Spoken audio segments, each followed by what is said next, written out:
کوئی ویڈیو نہ بنائے, لکھا ہوا ہے نا. تو یہ کیسی عجیب بات ہے. آپ جائیں وہاں, ایک صاحب نے مجھے کہا کہ میں نے یورپ میں بڈھی عورتوں کو دیکھا, بڈھی عورتیں 5-6 بڈھی عورتیں بیٹھی ہوئی اور جوا کھیل رہی ہیں, تاش کھیل رہی ہیں. کہہ رہے مجھے یاد آیا یار, ایک ہماری بوڑھی ہیں, ہماری بوڑھی عورتیں مصلے پہ بیٹھی ہوتی ہیں, اللہ اللہ کر رہی ہوتی ہیں, آخری وقت اللہ کا نام لے کے گزار رہی ہوتی ہیں, اور ایک ہی بڑھیاں ہیں اور کیا کھیل رہی ہیں, تاش کے پتے. اچھا لگتے ہیں بڑھاپے میں یہ.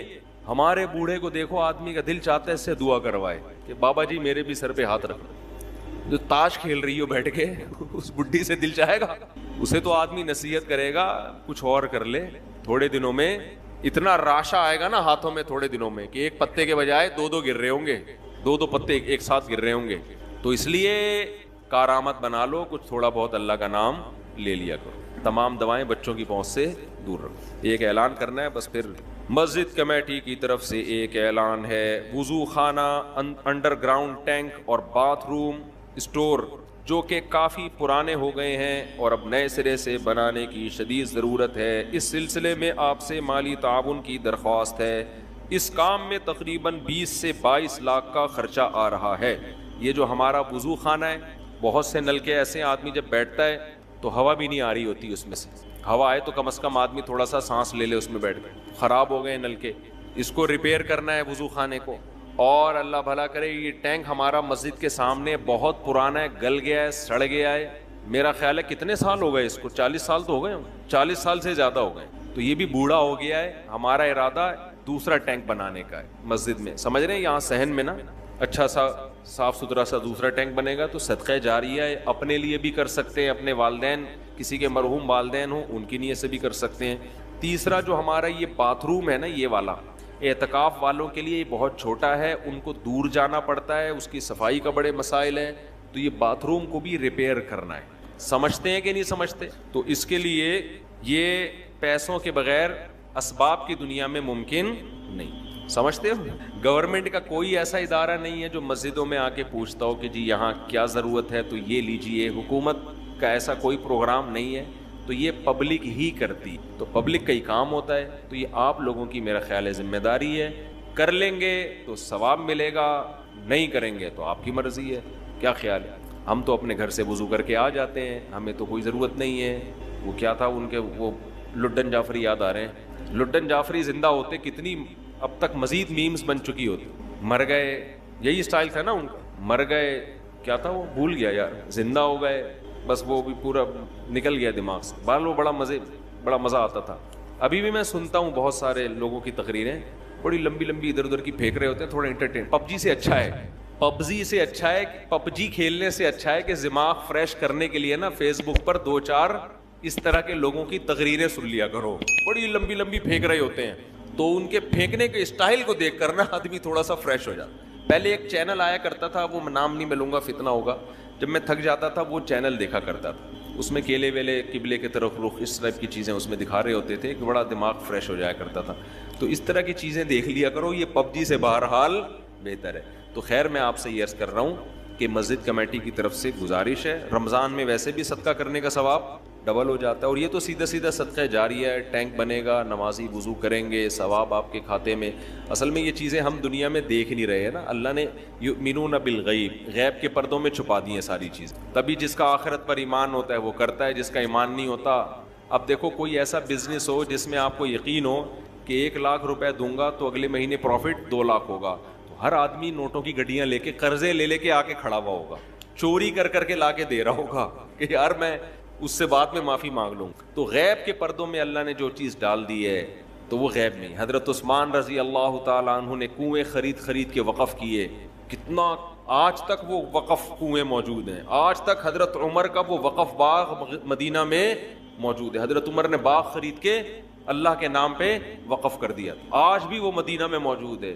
دیکھو کتنی بڑی تجارت, وہ سب ثواب کس کو مل رہا ہے؟ حضرت عمر. نبی نے فرمایا جس نے ایک درخت لگایا اور مر گیا, جب تک اس درخت سے انسان تو دور کی بات, چرند پرند بھی کھائیں گے نا, اللہ کی مخلوق کو فائدہ ہو رہا ہے نا, پرندوں کو بھی. آپ نے فرمایا اللہ اس کے اجر کو بھی ضائع نہیں کرے گا, کیونکہ اللہ بخیل نہیں ہے. اللہ کیا ہے؟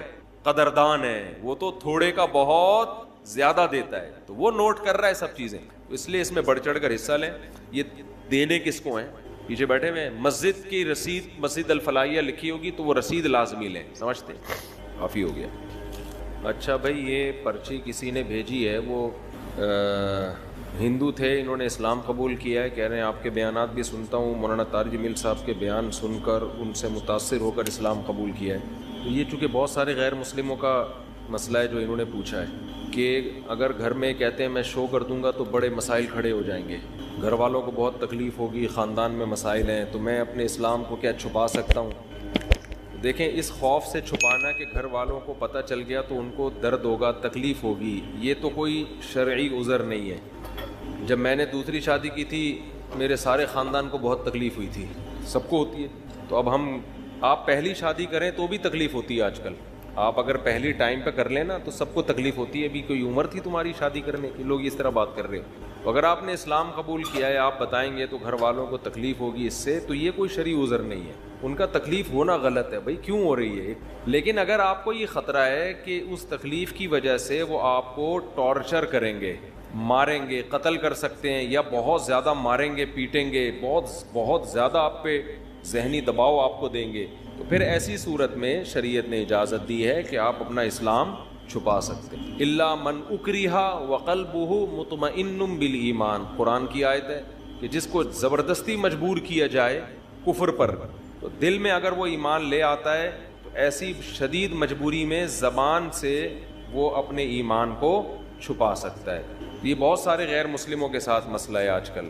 میں نے بتایا تھا کچھ دن پہلے بھی کچھ ہندو آئے تھے نا, ہندو فیملی آئی تھی مسلمان, ان کے ساتھ بھی یہی مسئلہ. جو بھی ایک بچہ مسلمان ہو, بچہ تو نہیں, یعنی 18 20 22 سال اس کی عمر ہوگی, وہ بھی اس کے ساتھ بھی یہ ٹینشن کہ اس کو مار رہے ہیں, پیٹ رہے ہیں گھر والے. تو ہندوؤں میں یہ شاید زیادہ ہوتا ہے, عیسائیوں میں میرا خیال ہے اتنا نہیں ہوتا. عیسائیوں میں بھی بہت مسلمان ہوتے ہیں, جو میرے ہاتھ میں کبھی کوئی مسلمان ہوا ہے تو ان کے گھر کی طرف سے کوئی عام طور پر کوئی ٹینشن نہیں ہوتی, تھوڑا براڈ مائنڈڈ ہوتے ہیں لگتا ہے کرسچن لوگ. تو اب مسئلہ یہ ہے کہ ایسی مجبوری میں آپ اپنا ایمان چھپا سکتے ہیں. روزہ رکھ لیں, آپ روزے میں کہیں سفر پہ چلے جائیں یا کچھ ایسا تدبیر اختیار کر لیں.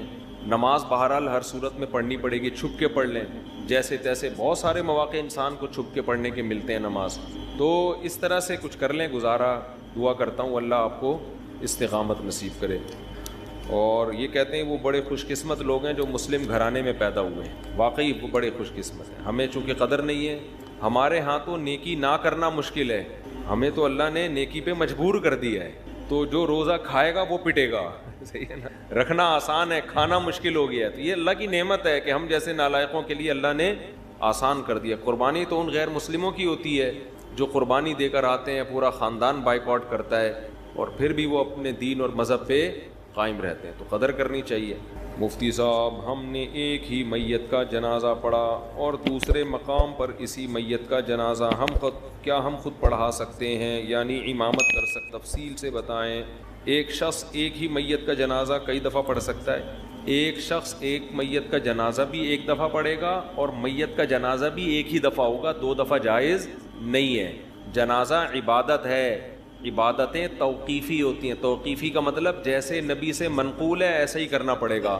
ہمارے نبی سے کبھی کسی کے 2 دفعہ جنازہ منقول نہیں ہے, سمجھتے ہیں. تو اس لیے یہ جو آج کل میتوں کے ڈبل جنازے ہو رہے ہیں, ایک شہر میں اور ایک اپنے گاؤں میں, یہ غلط طریقہ ہے, ناجائز ہے, اس کو چھوڑ دینا چاہیے. ایک صورت میں 2 دفعہ جنازے کی اجازت ہے کہ میت کا جو والی وارث تھا اس کی پرمیشن کے بغیر کسی نے پڑھا دیا. جیسے میت کا بیٹا ہے, وہ کہہ رہا ہے ٹھہرو میں آ رہا ہوں, اور آپ نے پڑھا دیا, پھر اس کو یہ رائٹ ہے کہ وہ جنازہ ریپیٹ کروا سکے. لیکن اگر اس نے پرمیشن دے دی ہے, اس کو پتا ہے کہ شہر میں جنازہ ہو رہا ہے, اب وہ بھی دوبارہ نہیں پڑھا سکتا. تو اس رسم کو ختم کرنا چاہیے, یہ ٹھیک نہیں ہے. مفتی صاحب, کیا ہم کسی شخص کو حجام کی دکان بنوا کر ٹھیکے پر دے سکتے ہیں؟ کیا اس کی کمائی حلال ہوگی حرام ہوگی؟ آپ کے لیے حلال ہے, آپ نے تو بال کاٹنے کے لیے دی ہے. اب وہ اگر داڑھی بھی کاٹ رہا ہے اور غیر شرعی بال بنا رہا ہے تو یہ اس کا ہیڈک ہے. آپ کے لیے دکان کرائے پہ دینا جائز ہے. مفتی صاحب, میرے ایک دوست نے آپ کا بیان سن کر اپنی چاچا کی بیٹی سے چھپ کر نکاح کر لیا. میں نے بیان میں کبھی بھی چھپ کے نکاح کرنے کی ترغیب نہیں دی ہے. چاچا کی بیٹی سے نکاح کر لیا, میرا بیان سن کے بہت اچھی بات ہے, چھپکے کا لفظ میں نے نہیں کبھی بھی کہا, یہ اپنی طرف سے جس نے بھی کیا خود کیا. اچھا میرے بھائی, جب کہ ان کا رشتہ بھی آپس میں, ایک تو رومن اس میں لکھتے ہیں نا, اردو کو تو اردو اسٹائل میں لکھا کرو یار, اردو رسم الخط کا بیڑا غرق ہو جائے گا. جب کہ ان کا رشتہ بھی آپس میں ہوا ہوا ہے, اس نکاح کے بعد اب وہ ملتے بھی ہیں. پوچھنا یہ تھا کہ نکاح جائز ہے, اور اگر لڑکا فوت ہو جائے تو کیا حکم ہے؟ لڑکی پر عدت لازم ہوگی, یہی حکم ہے. اگر لڑکا فوت ہو جاتا ہے تو 4 مہینے 10 دن عورت عدت پوری کرے گی. یہ چھپن چھپائی میں یہی مسائل کھڑے ہوتے ہیں. کتنی خواتین ہیں کہتی ہیں, فون کر کے بتاتی ہیں کہ ہم نے چھپ کے نکاح کیا ہوا تھا, اب ہمارے گھر والے اس رشتے پہ راضی نہیں ہو رہے, کوئی دوسرا رشتہ آیا ہے ہمارے لیے, تو یہ دوسرا بندہ طلاق نہیں دے رہا. اگر طلاق دیتا ہے تو میری جو شادی کی ڈیٹ طے کی ہے اس میں تو عدت ہی پوری نہیں ہو رہی, اور عدت کے دوران نکاح کالعدم ہوتا ہے, زنا ہے وہ. تو ایسے کام مت کرو جس میں بعد میں ندامت اور شرمندگی ہو, سمجھتے ہیں؟ تو اگر یہ میاں مر گیا تو 4 مہینے 10 دن کی عورت کو عدت گزارنی پڑے گی, سمجھتے ہو؟ طلاق دے گا تو بھی عدت ہوگی, 3 مینسز عدت ہوگی, اس کے بعد کہیں نکاح کر سکتی ہے. میرا مسئلہ گولڈ کا ہے, تقریباً 17-18 سال سے میرے پاس سونا پڑا ہوا ہے, تقریباً 3.5 تولہ, اس پر زکوٰۃ ہے یا نہیں؟ اگر 3.5 تولے سونے کے علاوہ 1 روپیہ بھی آپ کے پاس موجود تھا تو پھر سونے کا نصاب نہیں بنتا, پھر دونوں کو مرج کیا جاتا ہے, دونوں کی ویلیو کو, پھر 52.5 تولہ چاندی کا حساب ہوتا ہے. تو 3.5 تولہ سونا جو ہے یہ 52.5 تولہ چاندی کی ویلیو سے زیادہ ہوتا ہے, تو اس لیے اس پر زکوٰۃ ہوگی. 7.5 تولے پر اس وقت زکوٰۃ ہوتی ہے جب آپ کے پاس 7.5 تولے سونے کے علاوہ کچھ بھی نہ ہو. 1 روپیہ بھی آپ کے پاس آ گیا نا تو پھر دونوں کو مرج کر کے ان کی ویلیو نکالی جاتی ہے, پھر ویلیو پہ زکوٰۃ ہوتی ہے, گولڈ پہ نہیں ہوتی, پھر ویلیو ہے اس کی, اور ویلیو میں چاندی کی ویلیو دیکھی جاتی ہے جو 52.5 تولہ چاندی. تقریباً ہر مہینے 1000 یا 1500 روپے شوہر دیتا ہے جو ضروری چیزیں لینے میں پہلے سے ختم. بھائی آپ پر یہ لازم ہے کہ آپ ہر مہینے اپنی جیب خرچی سے تھوڑے تھوڑے پیسے بچا کے رکھیں اور پھر اس پہ زکوٰۃ ادا کریں. آپ عورت پر لازم ہے اپنے گولڈ کی زکوٰۃ دے. وہ خواتین کہتی ہیں ہم کہاں سے دیں, نہیں ہوتا تو گولڈ بیچ کے دیں, سمجھ رہے ہیں؟ اب پھر خواتین کو یہ ہوتا ہے کہ ہاں زکوٰۃ اتنے پیسے ہمارے اس میں نکل جائیں گے, تو زکوٰۃ میں تو پیسے ہی نکلتے ہیں بھائی, ایسا تو نہیں ہوتا نا کہ آپ پیسے بھی نہ دیں اور زکوٰۃ بھی ادا ہو جائے. سونا جب رکھا ہوا ہے تو اس کا یہ اللہ کی طرف سے حکم ہے, ورنہ تو لوگ غیر مسلم کیا کرتے ہیں, اتنے گولڈ بعض مالداروں نے جمع. چائنا میں وہ ملیشیا میں نے چائنیز کا قبرستان دکھایا تھا.